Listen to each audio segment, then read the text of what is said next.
Have you ever run out of battery on your phone? How did you feel when it ran out? And what does this have to do with today's topic? Let's find out. Welcome to Multi-Loving Model, the channel that shows you how to handle multiple interests, multiple relationships, and multiple approaches to finance. My name is Gerald, and I help people to find their way through life, love, and learning in order to customize their happiness. If you are new to this channel, welcome.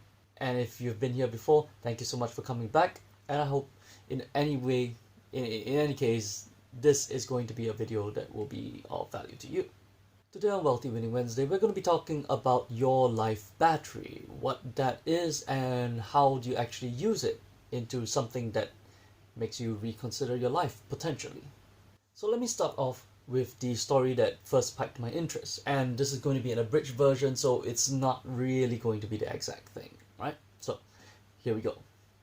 So according to the original story, there was an older gentleman who was telling a younger guy on the radio, right? So the older guy was the radio operator, so to speak, or the DJ or the host or whatever it is, and the younger person was the person who called into the show.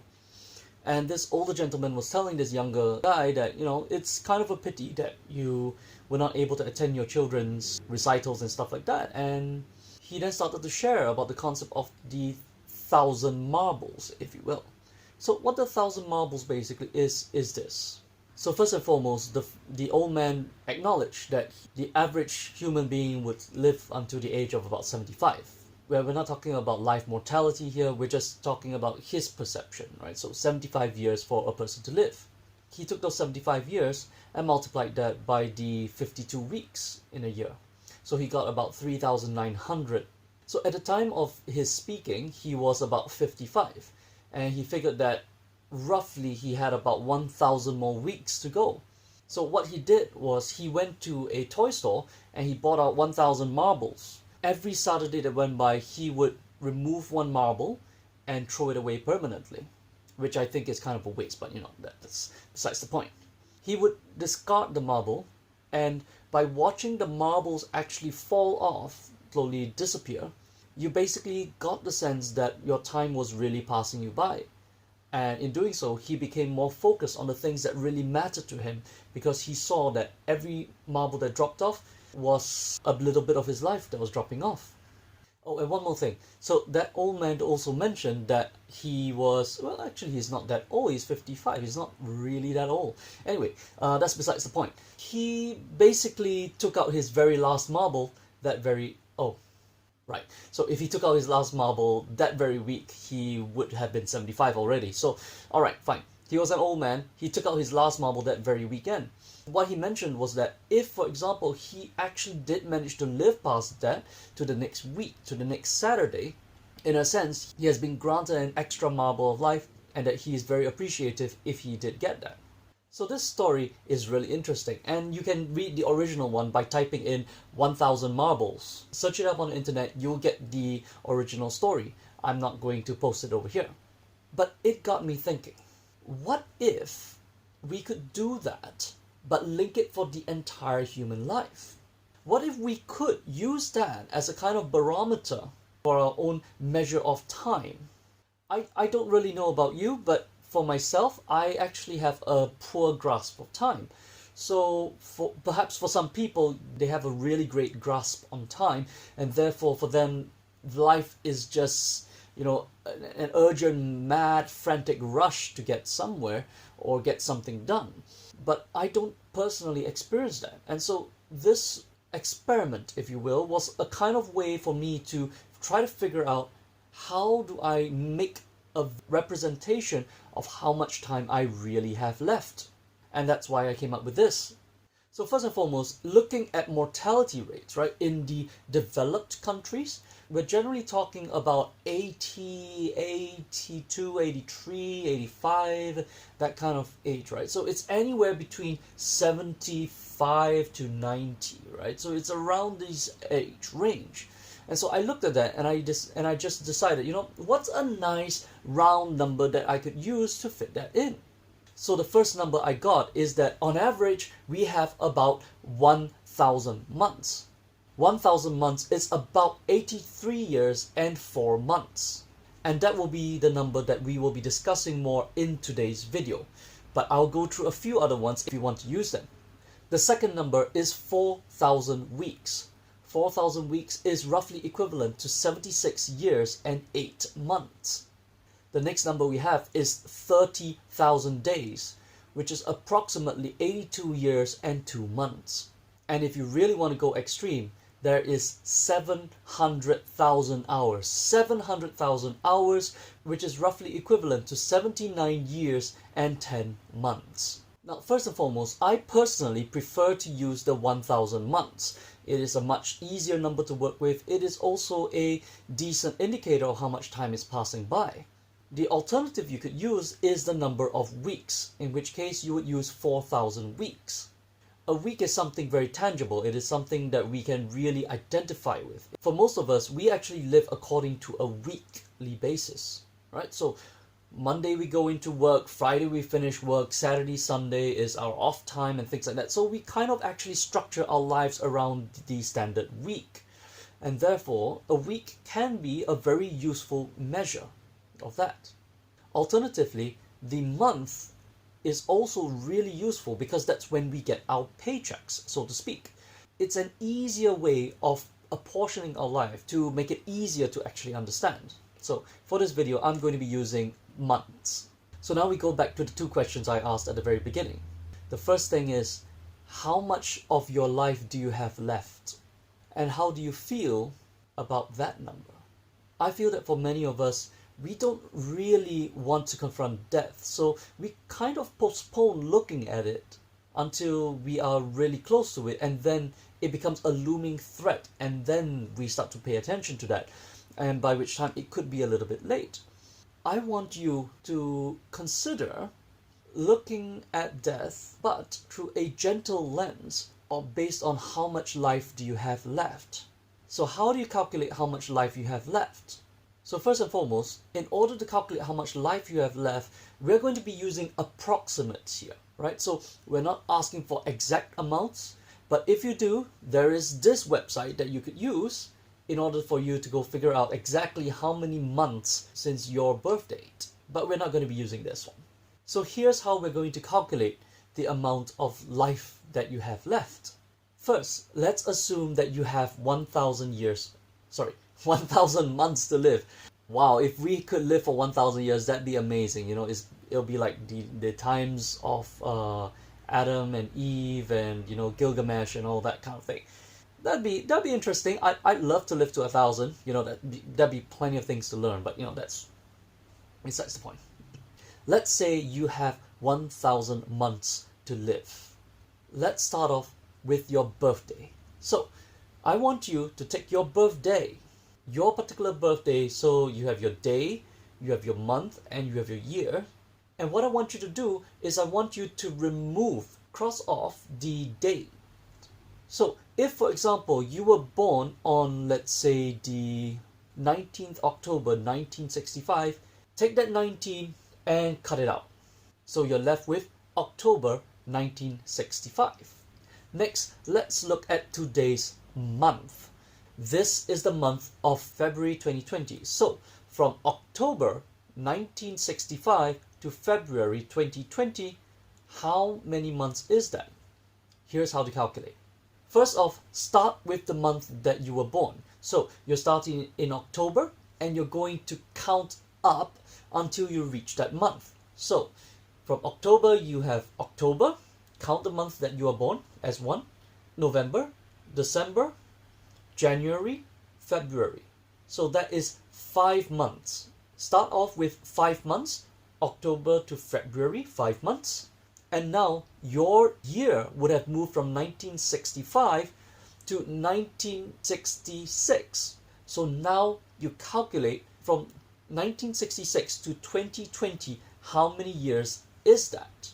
So doing a quick bit of math, that is about 54 years. So take 54 years, multiply that by 12, and then add the 5 months over there. And this is your total. I'm not going to try to count this right now, but I'll have that. So now that you have this number, what I want you to do is I want you to divide it by 1000 and then multiply it by 100%. And that should give you the number of 65.3%. What does this mean?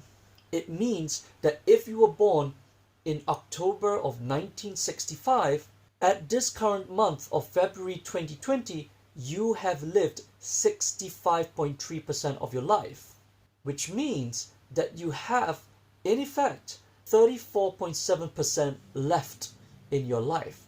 You roughly have 1/3 of your life left. So I think for some of you, you may feel that, okay, so that's nice, I've calculated how much life I have left. I calculated how much battery I have left and all that, it's like, okay, that's great. So what? So let me start with a personal example. So I was born in May of 1988. I'm not looking for birthday wishes and all that, right? I don't need that. But I was born in May 1988. And so what's going to happen is that if I were to count from then till now, I've used up roughly 382 months, which means I've used up 38.2% of my life battery. What's left is 61.8%. How do you feel when you look at your phone and you see that there's only 60% of your battery life left? Let's say you go out and you looked at your phone, you forgot to charge it, and you're not going to be home for a long time, and you see your battery at 60%. How would you feel? For those of you with entirely new phone batteries, you may not actually understand the pain. Here's an example of how this can actually be quite traumatic.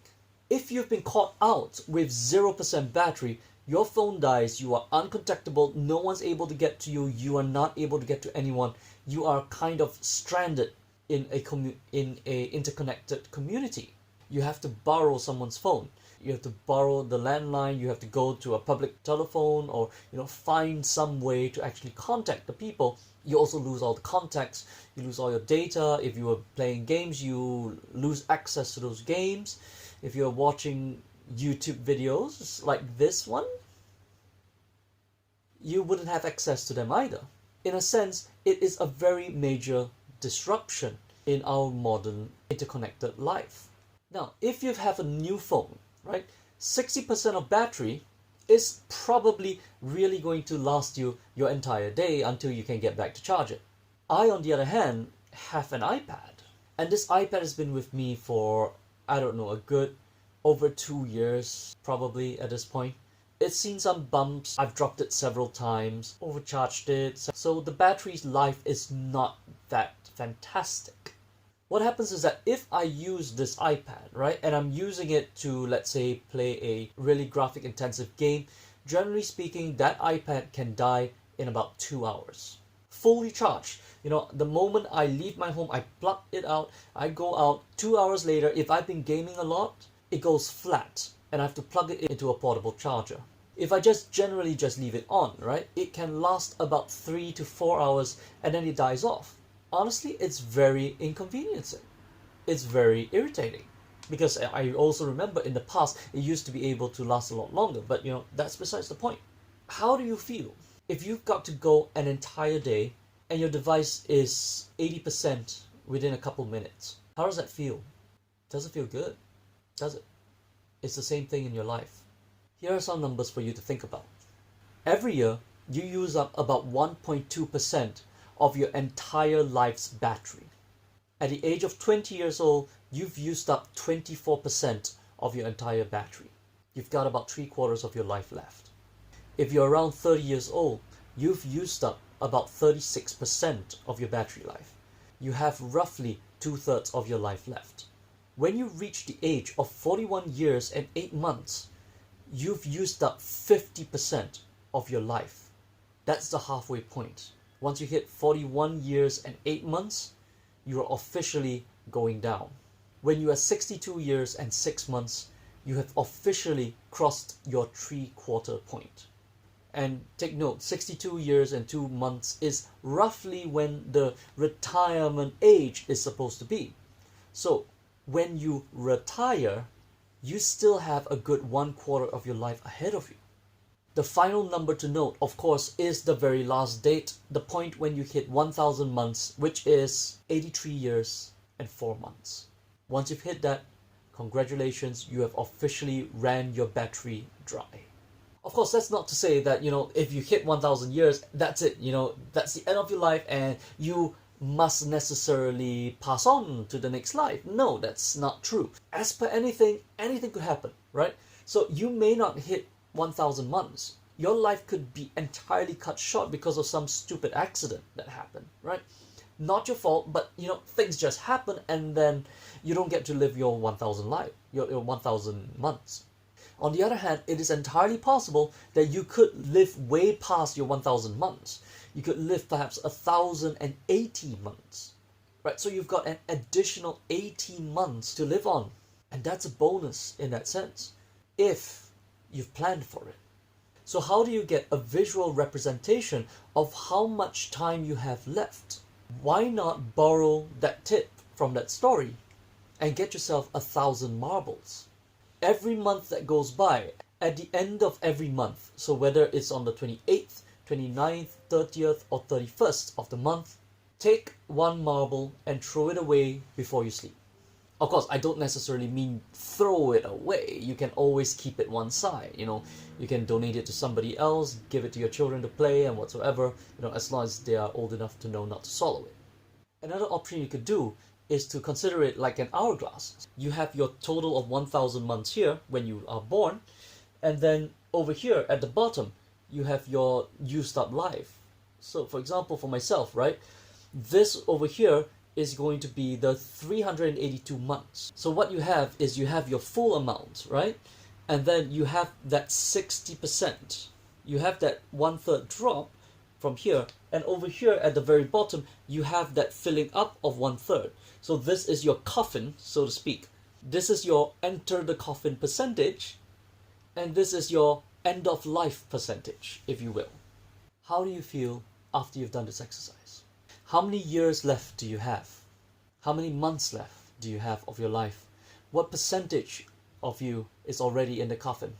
And does that visual representation of how much life you have left drive you to want to do something about the rest of your life? If you're someone like me who has kind of lost a good portion of their life without really getting much accomplished in life, that's still fine, because it means I have about 60% left of my life. I still can recover and do something about it. It's just going to be tough. It's just going to be a bit of a struggle, but it's doable. And this is part of the reason why, after doing this, it made me realize just how much I really needed to focus on my financial freedom. By doing so, this is the only way that I can hope to achieve that kind of lifestyle which I would like to achieve, where I do not need to depend on other people, where I can be entirely self-sufficient. That will be something that I'll talk about in another video, probably under multiple relationships. So what do you think?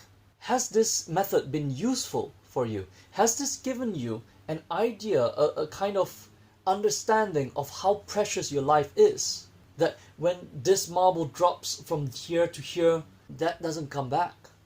If this has struck you as something really impactful, let me know in the comment section below.